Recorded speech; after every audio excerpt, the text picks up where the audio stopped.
আল্লাহুম্মা বিসমিকা আমুতু ওয়া আহইয়া, এ মাবুদ তোমার নামে মরি, তোমার নামে বাঁচি। আল্লাহ তাআলা মাবুদ রে, সারাদিন জেনে না জেনে কত গুনাহ করেছি আল্লাহ, আল্লাহ তাআলা তুমি মাফ করে দাও। এই কথা বলতে দিবি দান কাদের ফেরেশতা সাথে সাথে তার গুনাহগুলিরে সওয়াব দিয়ে বদলায়া তার নেকামলনামায় দান করে দেয়। দাড়িওয়ালা ব্যক্তির সম্মান বেশি না কম? আল্লাহু আকবার বলেন। সাবধান, কোন দাড়িওয়ালা ব্যক্তিকে নিয়ে স্বাভাবিক সমাজে দেশে সংসারে চলতে গেলে সমস্যা হতেই পারে। এই জন্য কারো দাড়ি নিয়ে কথা বলবেন না। এই বেটা দাড়ি রেখে এই কাম করিস না, এই বেটা দাড়ি ছিঁড়া নামো, এই কথা বললে কুফরি মনে হয়ে যাবে, ইমান চলে যাবে। কারণ অনেকে হুজুররা বলে খালি দেয়, এই গালি কিন্তু আমার নবী পর্যন্ত বলছে। কথা কম ঠিক কিনা?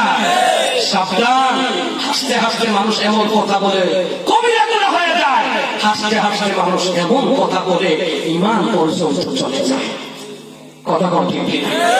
আমার প্রিয় বাবারা, ঈমান আমার রাসূলের সুন্নতের মডেল। দাড়ি রাখবে রাসূলের সুন্নতের মডেল। আহারে দাড়ি রাখা যে কত সৌন্দর্য। আচ্ছা দেখেন, দাড়িওয়ালা ব্যক্তি দাড়ি সারা ব্যক্তি আপনি দেখেন, আহারে তখন আপনি দাড়ি রাখেন, আমার নবীজির প্রতি এত ভালোবাসা, এত রহমত দেখে আল্লাহ তাআলা বলছেন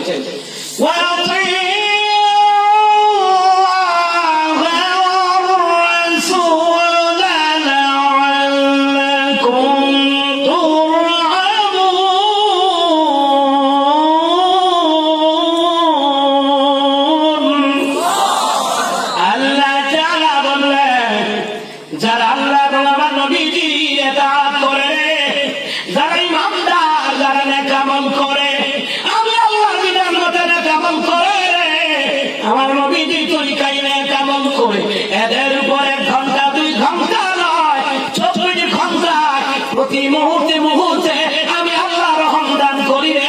একমাত্র আমার বান্দার মধ্যে আমার নবীর ভালোবাসার সুন্নতে আমল থাকার কারণে যেরকম সুবহানাল্লাহ। কত দাম! আল্লাহু আকবার! ইমানদার কত দাম! আল্লাহ বলেন এরকম ইমানদার যারা ঈমান আনে, নেক আমল করে, সালাত কায়েম করে, যাকাত দেয়, এরকম ইমানদার তাদেরকে আমি পুরস্কার দেব। আর এদের কোনো ভয় নাই, মহামারীকে ভয় করে না। ওরা আযাব গজব দেখলে আমার আল্লাহর জিকির, আমি আল্লাহর জিকির বেশি বেশি করে করে, আমি আল্লাহর দরবার জপে, ওরা হতাশা হয় না, ওরা হতাশা হয়ে নেক আমল ছেড়ে দেয় না। এই মহামারীতে বোঝা গেছে